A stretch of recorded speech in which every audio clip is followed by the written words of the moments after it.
Hello. Hi, how are you? I'm good. How are you? Good. I missed you last week. Yeah, we're back at somewhat close to our normal time, and with our normal crew here. So we're Marvel Time issue number 80. We are getting up there now. Yeah, If 40 is the cliche over the hill, what is 80 for us now? Are we just is it just downhill now? we call it the Sophia Petrello. All right, It's so we are going to talk about some comics, and then we'll get into some Marvel news. But let's start off with there we go. 10 Lives of Wolverine number 2. This is going to get confusing with the numbering. 10 Lives number 2. But so we haven't done our normal show in a few weeks now, and this is obviously it's weird again because this is number 2, but we also had 10 Deaths of Wolverine, so it's really kind of like number 3. Uh, Curious to get your thoughts on where we're at with this whole series so far, because it's kind of all over the place. it is all over the place, but I'm really liking it. Which comes as a surprise because I mean, we've talked about X-Men before, but like I feel like it's still crazy. It's still dealing with sort of the remnants of Inferno and all that, but um, I'm enjoying it. I'm enjoying Logan in this. He's still Wolverine that we know, but kind of you see various incarnations of him as the time went on. And this is actually my pick of the week this week. So Wow, yeah, that is surprising to me because there were some big comics this week, so that's interesting. I like it's weird because I like the 10 Deaths of Wolverine series so far more than I do the 10 Lives. Uh, I would agree with you too. Um, but what's weird about that is that's not it hasn't been a Wolverine story so far. It's been all right. about Moira McTaggart, and that's it feels almost misleading, but I've enjoyed that first issue. So I didn't dislike this one. It's just I'm at the point now where I kind of want answers. I want to know what's happening. Why are they time traveling? Um, or what is the initial cause of Omega Red time traveling? I guess, which we kind of started leading to in this issue, but didn't really get an answer. And I'm looking forward to that. Curious to see how much longer they string us along without the answers, because like you mentioned, the X books, we'll see. Um, I do like that Wolverine sort of just goes rogue in this one and potentially changes history. We'll see the ramifications of that, but that fits, right? Like it's Wolverine, so of course he's just going to go rogue and do his own thing. Uh, I wanted to ask you too about the I don't know if you noticed at the end of this, but the release schedule that they have for these 10 Lives, 10 Deaths books. Did you Mhm. happen to notice that? It just alternates between the two.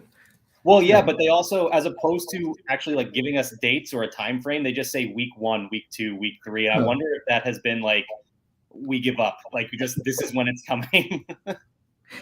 Yeah, and it's interesting because they had this in the other books, X books, um, but it had everything. Had all it wasn't necessarily telling you what's next in the story. It Right. was going to tell you what that. And this one's just focused on these sort of um, twin series. Yeah. Yeah. So I'm definitely interested to see where it goes. I'm just curious how long we're going to have to wait before we start to get some real answers here, because it is a very interesting setup. Omega Red's always been a fascinating character to me, so I want to get some some answers for what's going on with him. Uh, from 10 Lives of Wolverine, we're going to jump into the Marvels. This is the Marvels number 8. And you might remember we started this series. I think we did the first 2 or 3 issues on here. Have you continued with this series since then? Yes, I think I've read every one, Okay. but yeah, I mean it helps. It's not a series you want to kind of jump in and out of. Yeah, which is what I was doing because I hadn't read since whatever we talked about here last.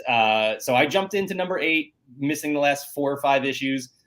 It's a lot. I'm not sure exactly what's happening here, but we do get a lot of backstory on Warbird, which was not something I expected. Although I mean, I guess she is on the cover here, so I should have expected more of a spotlight on her. But this is very much a team book, so very curious to see where it's going. But yeah, it is a difficult one to just jump back into. You definitely want to go from the beginning on this series, that's for sure. Yeah, it doesn't even have the sort of explanation page at the beginning. Yeah, that's what I was looking for too. I kept going back and thinking, no, I must have missed it somewhere, but because it could really use it. But no, I kind of was flying blind on this one. I am interested to see, because we learn about a very interesting connection between Wakanda and the Shi'ar, the alien race. So I'm curious to see if we get more information about the Shi'ar from this series. But what did you think? How'd you like this issue? I liked it. I liked the story. This was sort of a flashback issue, kind of, like they're imprisoned. She tells her story, and then the adventure continues. So it doesn't really propel the main. I mean, it gives you context, but it's not like if this was an 80s sitcom, everything would get wavy and we would have gotten back in time. But I think I really enjoyed the series. I really the first batch is in trades now. Fair chunks probably on Marvel Unlimited. So I would definitely recommend checking it out as a whole. Yeah, and I'm going to have to go back and do that now, because now I am very interested in where the story is going. I just need the context as to how we got to where we're at right now. So yeah, I'm looking forward to going back. But our next issue we're going to talk about today is The Amazing Spider-Man number 88. Not a surprise to anyone that we were talking about The Amazing Spider-Man, but really, really like this issue. To me, in my opinion, from these next three issues, this is where things really got good this week. I really liked these three comics. How'd you feel about The Amazing Spider-Man number 88? I liked it. I think it was some cool callbacks to Siege and the Sin Eater and all that stuff, which was kind of cool. The Queen Goblin is on the cover, and it's just such a cool villain. So I don't want to give out what's going on. And there's some crazy stuff happening with Ben Reilly in this. It definitely is okay, here we go. Here's where we get going. I thought Zeb Wells did a great job. Telling the story. Yeah, I totally agree. We've been talking about this series for a while now, and we've been wanting to know what Beyond is up to, and we get answers here. There's still some details missing. I agree. The Queen Goblin is an awesome new character, and I want more details on what exactly was done to create this character. So I'm definitely looking forward to whatever information they give us there. And yeah, huge moment with Ben Reilly in this issue that I am so interested in seeing how that plays out.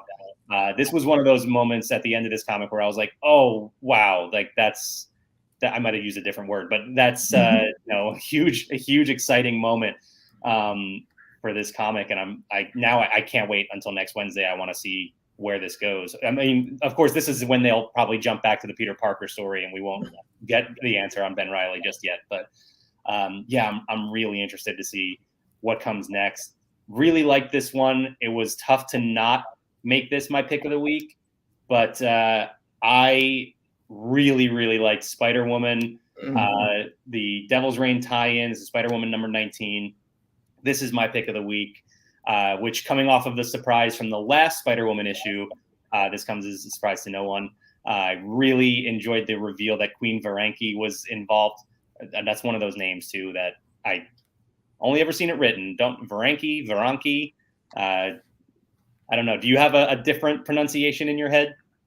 I say Varanki, but I am famously bad at pronouncing comic book character names because you don't hear them. So right, exactly. And maybe the E is silent. It might just be like Varank. I have no idea, but I'd be interested to get an answer from one of the writers. But yeah, that's where we're at with this one. Varanki has returned, and she obviously has a huge history with Jessica Drew. There's a lot of connections to Secret Invasion here, which this issue, by the way, I think is a good example of all of the fun we can have with this Secret Invasion series. There's a lot of fake outs and just different things that I think would play very well on the screen that I think a lot of people will be excited about. So this is a good example if you're wondering what Secret Invasion. I recommend you go and read Secret Invasion, but this is a good quick example as well. I also wanted to point out the sort of banter between the writer and the editor that was going on. Did you catch that? Yeah, I did. Yeah, they kept calling back to events that happened in Secret Invasion, and there's the little writer's note, and it's just like whatever issue this happened in, and then the editor's like, it was number 8. It happens again, and she's like, come on, this was number 6 or whatever. So yeah, I really enjoyed that. That was a lot of fun. What do you think? I've been rambling about Spider-Woman. I'm all about this series right now. I'm like it. I felt like, it comes across as a little familiar to me, just like, battling a scroll kind of situation. But I will. I did like it. I thought it was well written. Did make me want to read Secret Invasion, but and it was interesting to me because it was fun, and when you hear Devil's Raid tie-in, you're like, right, and it's really not. I mean, it takes place in that world, but it's not of that tone. Yeah, no, it's definitely a different tone, and that's the case very often with Jessica Drew. Although going back to Secret Invasion, I mean, she did fit in with that tone, but right now she's a very funny, very lighthearted character, despite the crazy dark things she's been going through. But yeah, she's always an entertaining character, so I really enjoy whenever we get a chance to pick up a Spider-Woman title. Before we go on to our final title here, I wanted to bring up this comment from Nick Morgan. I don't know. I don't have an answer for you. I think we're doing this before the Super Bowl at some point, so we will have a Disney Trivia Live Marvel/NFL quiz pretty soon on Disney Trivia Live. Let's get into the final title here, and this is the start of surprise, another big crossover event, because we somehow don't have enough of those already right now. At least Death of Doctor Strange wrapped up, so we're done with that one. We still have Avengers Forever. We still have Devil's Reign. I feel like I'm missing another one. I mean, I guess the 10 Deaths of Wolverine is really an event as well. So there's a lot. There's a lot of big stories happening in Marvel right now, and this isn't the official start of Reckoning War, because we are going to get a Reckoning War title, are we not? I believe I remember seeing that. This was the alpha title, so this is the first. This is the kickoff, and it'll go to Fantastic Four and other things. Yeah. So Fantastic Four, Reckoning War, Alpha. What do you think? I thought it was a little fast. Yeah. In Original Sin, what happens with Nick Fury and the Watcher and all that stuff, and they try and kind of bring that back, but then even reference to the comic book, things change very quickly again, and there's just a lot. And I'm not, we've kind of read Fantastic Four off and on, so maybe some of the stuff was kind of teed up.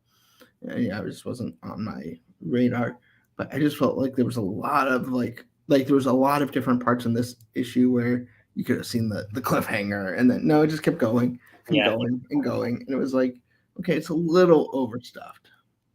Yeah, there's definitely a lot that happens in this, and I would think we'll see everything get its due time. As this story progresses, we'll let things breathe and stretch out a little bit. I liked it. I thought this was a good start to a crossover event. I don't think it's anything, too crazy new. It still sort of follows that formula of, anytime you're going to get this big cosmic event, it's some big cataclysmic thing happens on Earth. They go to investigate. They learn of this new alien creature power, something out there in the cosmos, and that, sets the stage for where we're going to go from there. So still, it follows that formula, but I really enjoyed it. I think the characters involved are going to be fun. There's some fun stuff happening with She-Hulk and the TVA. So that actually made me want to go back and read She-Hulk, because they specifically tell you the 2005 volume of She-Hulk is where you get that story played out. So I'm interested in that. I'm looking forward to Reckoning War. I do like that they included a very, this might just be me in where my brain went, but it seemed like an Apollo 13 reference when the Fantastic Four is in space and Ben Grimm says, "We just lost the moon."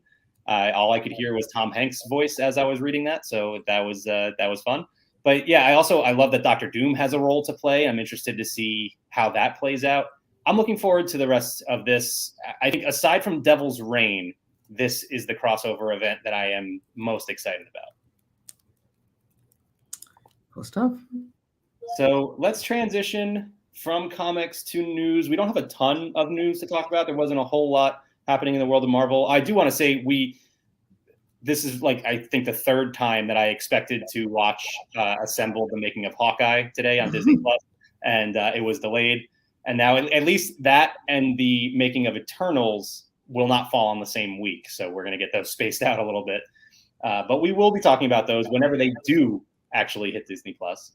But for now, we're going to jump into the news. And first off, we learned of the History of Marvel Comics Black Panther podcast that will be starting on February 14th. This is, the title is pretty self-explanatory. They're going to look into the history of the comics for this character. And it's going to include interviews with people like Joe Quesada, John Ridley, John Romita Jr., Ta-Nehisi Coates. So lots of big names involved in the history of Black Panther. I'm interested in this for sure. I've enjoyed the fictional storytelling podcasts that they've done, Old Man Star-Lord and Old Man Hawkeye and all of that. But this is the kind of thing that I think I'll really take the time to listen to more so than those. I just think diving into the history of this character is going to be a lot of fun. Absolutely. Real quick hitter here for us, because neither one of us is very well versed in Fortnite, but you can play as the Green Goblin in Fortnite now. So, pumpkin bombs and scary laughter. Enjoy. We also have a new Kate Bishop limited edition doll available on Shop Disney. And this is for $49.99. You can collect a nice some Hawkeye merchandise here. I love seeing Kate Bishop absolutely blowing up right now. It begs the question, what's the line between doll and action figure? But it's a very good point. Yeah, I don't know. To me, it's always like the action figure goes for the slim likeness of the face, whereas the doll tends to be a little bit more puffed, and there might be some soft features to a doll as opposed to an action figure. I don't know. There's a very fine line there, though. We also have some other Shop Disney merchandise. We had a collection of No Way Home and Hawkeye t-shirts. I love this We Believe Mysterio tee. I love that any of the like in-world, merchandise, that apparel that you can kind of fit in with the story. So that's really cool. And then we have Spider-Man and Doctor Strange. We got Spider-Man is the Man. Got some more Spider-Man tees here. And then I like this one too, Spider-Man's to-do list. And then you've got some Hawkeye merchandise, like this Clint Barton action figure from Diamond. And of course, I believe you have that wrong. It's a Lucky the Pizza Dog action figure with Clint Barton accessory. Right, exactly. Yes. Which the Lucky figure looks great. I'm not a huge fan of the Diamond series of figures. The likeness just for some reason doesn't seem to come across. Hasbro really stepped up their game, and then so it just kind of makes everyone else look a little silly. This is like Chris Evans in circa 1998 as Hawkeye. Yeah, this is Chris Evans in any of those B-list movies that you don't remember he was in. So we talked about a while back too. They had a Winter Soldier figure that it was rough. But enough beating up on Diamond. There's also this quiver, bow and arrow set, so you can role play as Hawkeye. And then we have some apparel as well. We have the Trust a Bro Moving Company, which I love. I would love this so more. Like I was just saying, I love the in-world, apparel. Just remove the Hawkeye logo from the kind of ruins the whole look of it. But I do really love the Takes idea. the fun out of it. Yeah. And then you got this nice Hawkeye sweatshirt. And then we have just the plain. This is cool too. I like if, just keep it simple with the Hawkeye logo. So that's pretty cool. We also, jumping back to comics news now, we have a new Infinity comic, a new holiday special. And let me get the full name for you here. The Mighty Marvel Holiday Special Year of the Wong is on Marvel Unlimited, not on Disney Plus. You can't read comics there. Yet. Yet, exactly. I mean, is there a Marvel Unlimited Disney Plus bundle coming? That should be a thing. So this is another new Infinity comic. This has been the trend. It feels like we're getting 2 or 3 of these a week at this point. And this is an ancient demon attacked the Lunar New Year celebration, and Wong, the master of the mystic arts, is going to come to the rescue. So that's going to be fun. And then one of my favorite bits of news from the week, we got these Carnage Forever variant covers, which let me scroll to the top real quick. Hang on. So Carnage Forever is coming up in this month, February 23rd. And so we have a bunch of variant covers for different upcoming comics as well. So you got a Polaris fused with Carnage here. You got Doctor Strange. This terrifying Spider-Man one from Humberto Ramos. And then speaking of terrifying, this Moon Knight as well. That's the stuff of nightmares right there, as if Moon Knight himself is not a scary enough character. And then I love this Spider-Woman one too. I would love this art, in some form on my wall. This is really cool. I'm excited to see the rest of them too, because as you can see, most of the ones we just saw will be available March 2nd. There's also a Fantastic Four one coming out March 2nd, and then there's a whole list coming out throughout March. So lots of other variant covers. Is there any character in particular you think that you would really like to see with the Carnage symbiote? It's a good question. I think Ghost Rider is interesting, and then also like a Mandalorian Carnage. If we were in a cross universes, yeah, I'd be all for that. That'd be really cool. The Reckoning War Trial of the Watcher being on here too. We're gonna get a Watcher Carnage fuse. That was a terrible one. You know what? I'm not opposed. I first of all, I think Lucky is gonna handle that just fine. So yeah, I'd be interested to see that. Other comics we got coming up. Iron Man number 20 will be coming up in May, and it was teased as Tony Stark popping the question and proposing to Patsy Walker, which is not when an email comes across your desk that says Tony Stark pops the question, you're like, okay, him and Pepper Potts, not Hellcat. Well, I mean, we haven't read Iron Man in a while, but it's been kind of leading to that in the new Iron Man run. But I would love to go back to 1944 in Miss America magazine number 2 and be like, oh yes, this girl with her boyfriend, whatever his name was, I don't remember, who are going in a romance comic is eventually going to marry Iron Man. Right. Yeah. 70 years from now.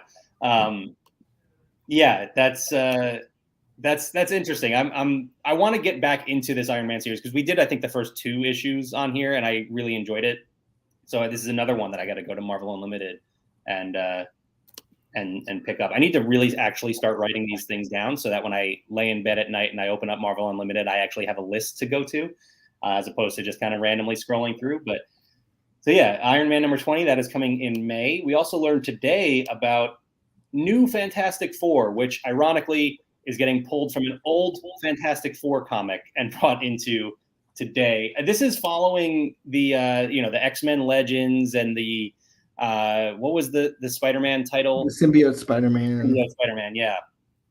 Pulling older stories and then kind of fleshing them out, whereas we didn't get to see them play out before. Now we're gonna go back and revisit them, which I really like. I love this artwork for it. So I'm definitely interested. I love these characters. I'm not a huge fan of when the Fantastic Four has, characters that aren't the Fantastic Four in it. It's different when it's Avengers or X-Men, right? Like that's a super team. The Fantastic Four is a family. And I don't feel like Wolverine, Hulk, Ghost Rider, and Spider-Man are a family. So it's different, but I'm very, very interested in it.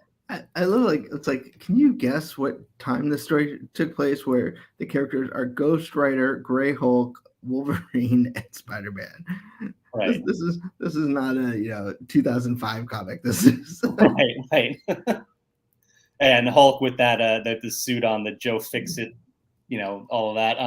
And then look at the Thing's costume as well. Like there's some nice throwback things in there. Yeah, definitely interested in the new Fantastic Four, and that will be coming in May as well. And then we are actually, and this is crazy to me, but we are looking at comics coming in July right now. We have Judgment Day. I am all about this because, we've talked about it 100 times on here. I'm an absolute sucker for the idea of Civil War. And this is very much along those lines. This is the Eternals have realized that the mutant gene is a form of they're deviants, and so they have to wipe them off Earth like they did all the other deviants. And so we have this war between the two of them, and the Avengers are going to get in the middle of it to try and stop it. So I'm really interested in this new comic. Crazy stuff. Yeah. By the way, I don't know if you saw, this sparked a debate on Twitter over the spelling of judgment, whether there should be an E in the middle of that there. And Dan Slott got involved, and that was fun. So it's always fun when Dan Slott gets involved. Dan Slott is a fantastic Twitter follow. I highly recommend. So yeah, like I said, not a ton of Marvel news for us to talk about this week. But we did have some interesting developments, definitely more so in the world of comics. Not really any MCU news for us to talk about, but we're getting pretty close. You weren't on last week. We didn't get a chance to talk about the Moon Knight trailer yet. I want to get your thoughts. I thought we did talk about it. Did we? I don't know. I don't think I talked about it with Kyle last week on Marvel Time. So we might have talked about it during the wild card game. So last week, but anyway, I like it. It's crazy, and I'm more excited about the date than the trailer. It's Marvel. I'm gonna like it. Just get it. Yeah, that's right. We were pretty much sold no matter what. But right. I really, the thing I love the most about it is that it didn't show us all that much and left a lot of things up in the air and probably confused a lot of people, which is what Moon Knight should be doing. So definitely looking forward to March 30th. Can't wait for that. I would expect we're going to see, during the big game, I would expect we're going to get another look at. Well, that's the big question. It's always like, I haven't heard yet, but what Disney stuff? Yeah, are we going to get during the big game? Or right? We're a news operation. We can say Super Bowl, but. That's why I will never go see the Super Bowl live. It's like I don't want to miss the trailers. It's a fair point. Although I might break that rule this year if I can find a ticket for less than $5,000. But that probably wasn't helpful when the Rams won. No, yeah, definitely not. Right. Although it didn't make a difference because it was basically. Not to get too far into football, but 49ers, it would have been a home game for them too, basically. Yeah, Levi Stadium South. Yeah, exactly. So one last thing we want to wrap up with. I want to ask you, what are you reading on Marvel Unlimited these days? Secret Invasion. Nice. Yep. I can imagine why. Yeah, I've got the fever. I'm ready to go.